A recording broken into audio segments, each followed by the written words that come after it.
Proyekto Helmo.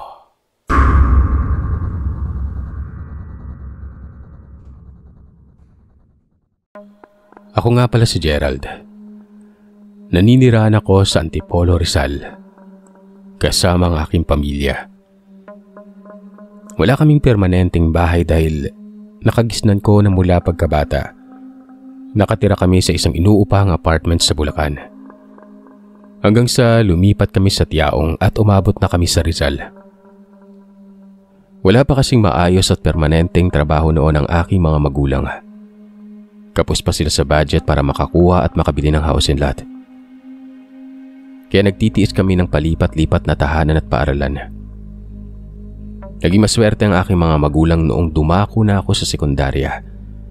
Samantalang nasa ika-6 na baitang pa lamang ang aking bunsong kapatid na lalaki. Napermanente sa trabaho ang aking nanay at tatay kaya naman agad silang bumili ng bahay sa Rizal. Medyo may kalumaan at antigo ang mga kagamitan pero maayos namang tirahan. Hindi na kami masyadong kinakapos sa pagbabudget ng panggastos sa araw-araw at nakapasok ako sa prestiyosong eskwelahan kung saan hindi na rin ako masyadong binubuli ng ibang estudyante. Dati kasi noong nasa public school ako ay madalas akong binubuli. Lagi na lamang akong kinakapos sa baon nun at pinagbabaon na lamang ako ng pagkain ng aking mga magulang. Paulit-ulit na lang ang laman ng aking lunchbox kaya iniisip niya na tira-tira ang mga kinakain ko. Sa ganung paraan ay lubos kaming magkakapatid para mapagkasya ang aming mga pangangailangan sa araw-araw. Hindi ko na lamang pinapansin ang panunukso sa akin ng mga kaklase ko. Bagkos ay naging positibo ako at matatag sa maraming pagsubok na dumating sa aming buhay. Nais ko po sanang ikwento sa inyo ang aming karanasan ng pamilya ko sa isang pinaniniwalaang aswang. Ang malanig na muling nabuhay at gumagambala sa amin noon. Nasa 27 taong gulang pa lamang ako noon nung mangyari ang nakakakilabot na engkwentro na ito. Ang insidenteng naganap mismo sa loob ng bahay namin at madalas na nagpapakita ang imahe ng isang babae sa aming silid-tulugan. Bago ako magsimula sa pagkikwento, ay ilalarawan ko na muna ang direksyon at pasikot-sikot sa aming bahay. Kung papasok ka mismo sa main door at maglalakad ka ng diretso sa may sala, may isang maliit na pinto ang magdadala sa iyo patungo sa hagdan. Sa gawing kanan naman ay matatagpuan ang 2 malaking kahoy na pinto na nagsisilbing silid-tulugan ng aking tatay. Sa may kaliwa, makikita naman ang isang upuan. Ang upuan ay nakaharap mula sa silid-tulugan ng tatay ko patungo sa kinalalagyan ng telebisyon. Sa kabila ng pader, sa gawing kaliwa ay matatagpuan ang front door at isang couch na nakaharap sa isang maliit na stair door.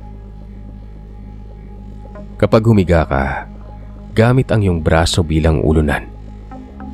Maaari kang humarap sa may TV corner o mismong pintuan. Sa gawing kanan ng TV corner ay matatagpuan naman ang kusina kung saan nagluluto ang aking nanay. Nung una, nasa loob ako ng aking silid-tulugan at katulad ng mga karaniwang mga gabi, nagigising ako sa mga kakaibang ingay na nagmumula sa aking silid. Naririnig ko na lumalagyatik ang sahig habang may naglalakad sa kalagitnaan ng gabi. Ipinikit ko ang aking mga mata at nakinig ako sa mga yabag habang nagkukunwari akong natutulog noon. Kung ano man ang nilalang na yon, ay bigla siyang huminto sa mismong harapan ko at sa harap ng mukha ko. Nararamdaman ko ang kanyang presensya. Bumagal ang aking paghinga.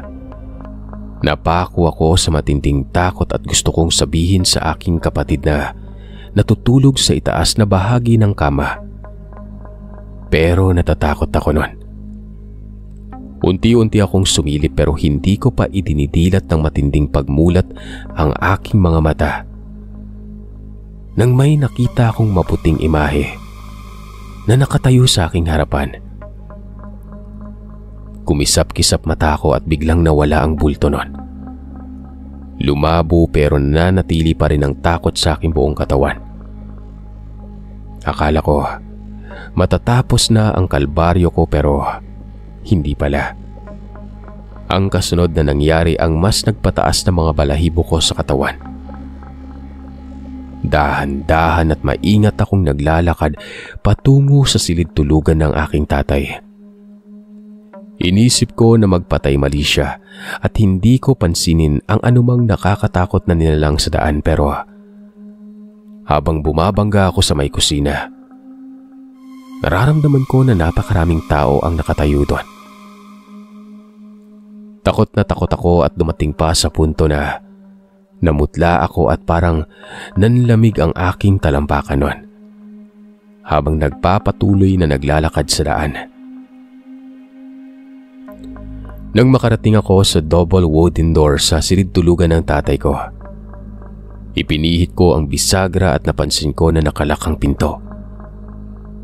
Hindi na ako makakabalik sa silid tulugan ko o maging sa may kusina. Nagdesisyon ako na mahiga na lamang sa may sofa at manatili doon habang nakabalot ng blanket para makatulog ng mahimbing. Mabuti na lang at nakatulog din ako ng maayos kahit medyo nakaramdam ako ng init dahil walang kahangin-hangin ng gabing yon. Nagising ako sa hindi malamang dahilan. Mga bandang 3:00 hanggang 4:00 ng madaling araw yon. Tumingin ako sa ibabaw ng TV corner at paglingon ko sa likuran, nakita ko ang isang dalagita na nakatitig sa aking mabuti. Umaalingasaw pa ang mabahong amoy na tila nabubulok na katawan ng bangkay. Medyo malabo ang kanyang imahe pero nanlilisik ang maiitim niyang mga mata at nagtataglay siya ng maputlang katawan. Narinig ko siyang nagsalita. Kinakausap niya ako sa mahaba at mabagal na tono. Pinapalayas niya ako sa aming bahay na parabang siya ang nagmamay-ari nito. Sinigawan niya ako. Puno ng puot ang tinig niya nun. Pagkatapos ay mabilis siyang naglakad patungo sa aking direksyon. Galit na galit niya akong inatake at pagkatapos ay walang ano-anong pinagsasakal ako sa leeg nun. Nanlaban ako sa kanya. Nagsisisigaw ako at pilit ko na tinatanggal ang mga kamay niya na mahigpit na sumasakal sa leeg ko. Naipikit ko ang aking mga mata sa sobrang pagkataranta.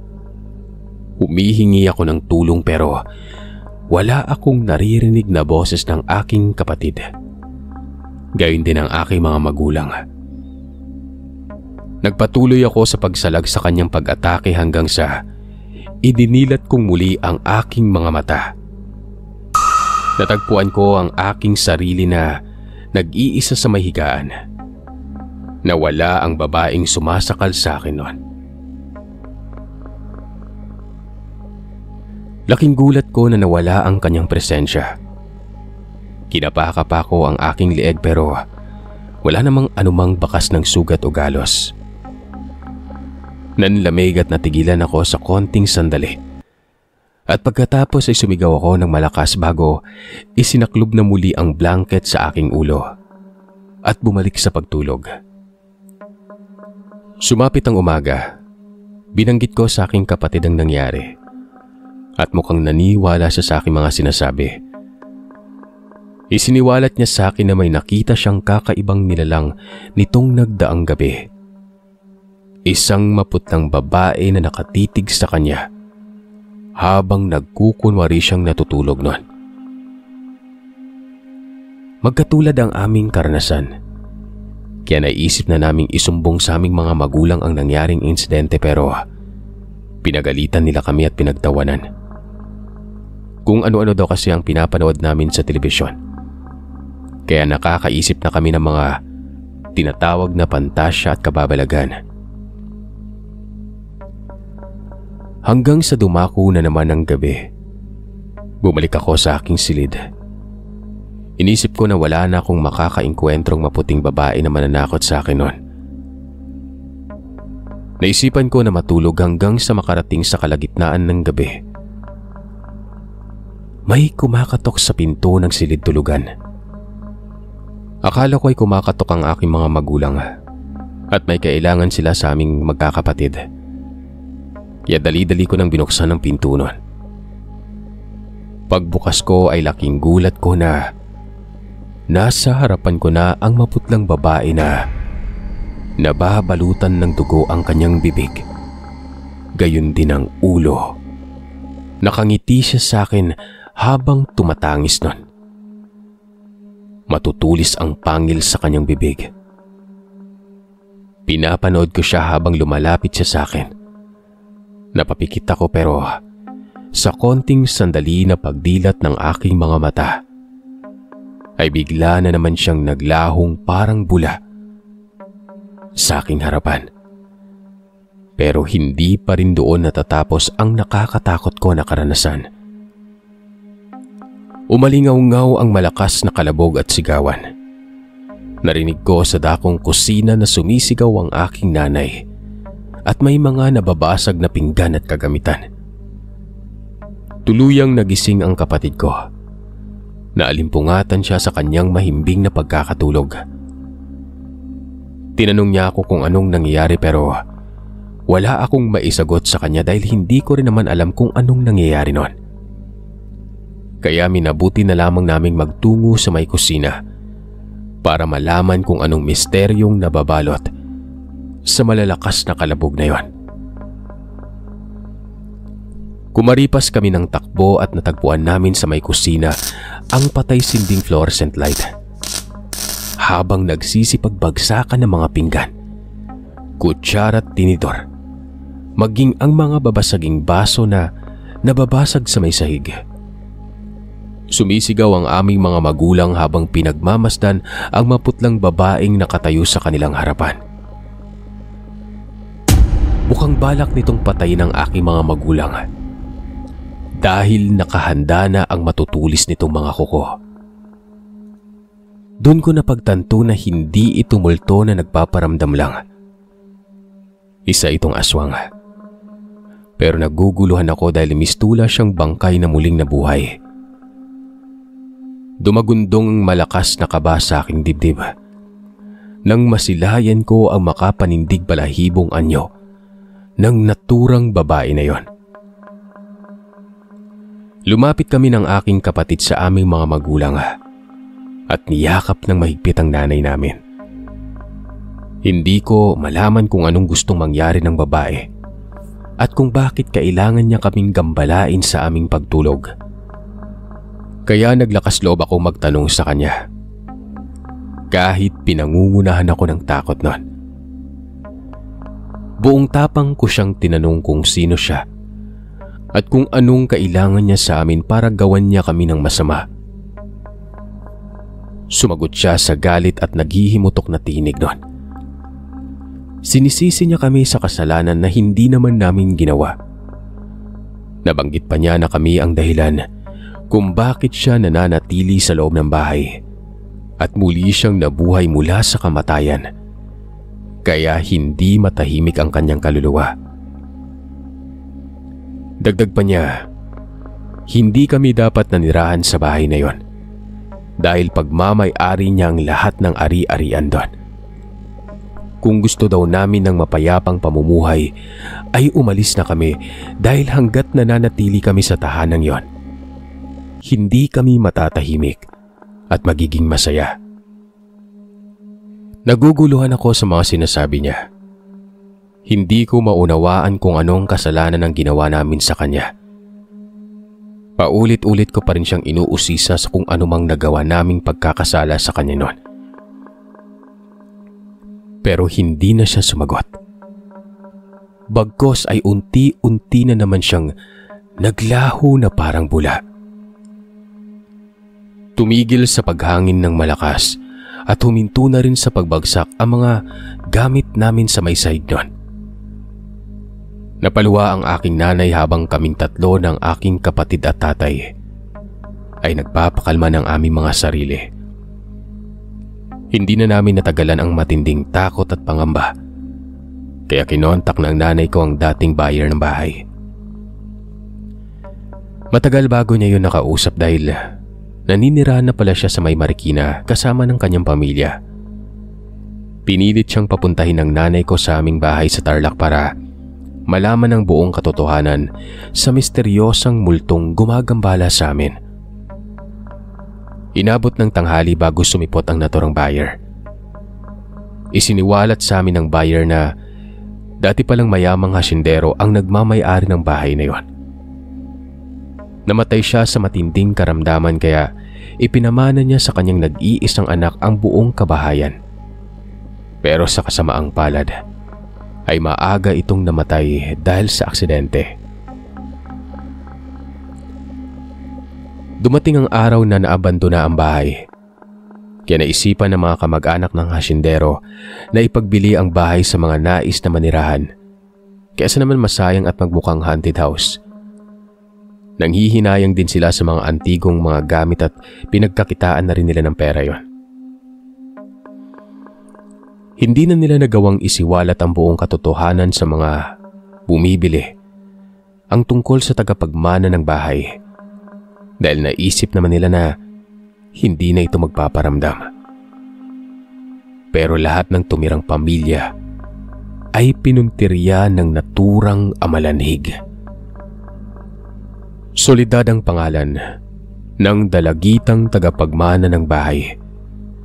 At kaya siya naging amalanhig ay dahil hindi niya matanggap na may bagong naninirahan sa bahay na yon. Para bang ayaw niya makitang may ibang taong gumagamit at humahawak ng kasangkapan at tumutuloy sa bahay. Para sa kanya, siya lamang ang dapat makinabang at mamuhay ng mag-isa sa loob ng bahay na yon. Pang-apat na pamilya na ang tumira sa bahay at ikalima na kami sa kasunod na nakaranas ng mga kakaibang katatakutan. Ang unang pamilya ay natagpuan sa loob ng bahay at pinaghihinalaan na nagpatayan nun dahil sa impluwensya ng naturang amalanhig. Ang ikalawang pamilya naman ay mabilis na lumisan sa bahay noong unang araw na nagpakita ang mismong nilalang sa kanila. Samantalang ang ikatlong pamilya naman, naglahong parang bula at ang tanging natira lamang sa kanila ay ang ikalawang anak ng mag-asawa at kasalukuyang nasa isang institusyon. Tuluyang nasiraan ng ulo dulot ng trauma at phobia sa nangyaring pagkawala ng kanyang pamilya. Ang ikaapat na pamilya naman ay kamuntik nang magsampa ng kaso sa buyer pero hindi na nila nagawang ituloy. Kaya nagpasya na lamang silang bumalik sa Amerika at doon na mismo magsimula ng bagong buhay. Pinaniniwalaang ang ilang miyembro ng kanilang pamilya ay pinatay bago kinuha ang mga laman loob ng naturang amalanhig. Kaya ganoon na lang ang inabot nilang puot sa buyer na nagbenta sa kanila ng bahay na yon. Naisip ng nanay ko na kumausap ng pari para magpa-blessing ng buong bahay. Kinausap namin siya at nakiusap kami na palayain na kami sa loob ng bahay dahil aalis na kami doon at hindi na kami babalik pa. Nabanggit na rin namin sa kanya na kinakailangan na niyang bumalik sa hukay at manahimik sa mundo ng mga patay dahil walang patutunguhan ang kanyang paghihiganti. Sa paraang yon, tuluyan na niya kaming nilubayan pero buo na ang isip namin na lumipat ng bahay. Masyadong marami na ring nangyari at kahit papano ay hindi pa rin namin maiwasang mag-isip at bumalik ang alaala sa nakaraan. Lumipas ang isang buwan. Humanap ang mga magulang ko ng bahay sa isang subdivision. Maayos silang nakipag-usap sa buyer ng dati naming bahay bago kami tuluyang nagpaalam sa kanya. Napayapa na rin ang aming kalooban nung makalipat kami ng panibagong bahay. Muli akong nag-aral nakapag-concentrate ako ng gusto sa pag-aaral na walang anumang sagabal at kinatatakutang nilalang na posible na namang gumulo sa aming nananahimik na buhay. Masaya kami habang nagtutulong-tulong na magbuklod ang aming pamilya sa isang subdivision. Wala nang gumagambala sa amin na anumang masasamang elemento. Hanggang sa isang araw, nabalitaan na lamang namin sa ilang kakilala na malapit sa bloke ng dati naming bahay na ipapademolish na pala ng buyer ang naturang bahay dahil ayaw na rin naman nilang manirahan doon sa takot na baka bumalik at mamirwisyo na naman ang bangkay na tagapagmanang dalagita. Masyado ng maraming masasakit at kahindik-hindik na alaala ang bahay na yon. Kaya minabuti na lamang nilang ipasara at tuluyang ibakante. Pinili nilang maghanap ng matuwid na trabaho at mag-focus sa kanilang mga pamilya. Wala na ring mga kapitbahay at residente na nagtayo ng bahay malapit sa bakanting lote na yon, sa takot nila na maaaring bumalik ang tagapagmana ng naturang bahay. Hanggang dito na lamang po ang kwento namin ng aking pamilya, Sir Seth. At sana, kinapulutan ninyo ng aral ang naging karanasan ko sa isang amalanhig.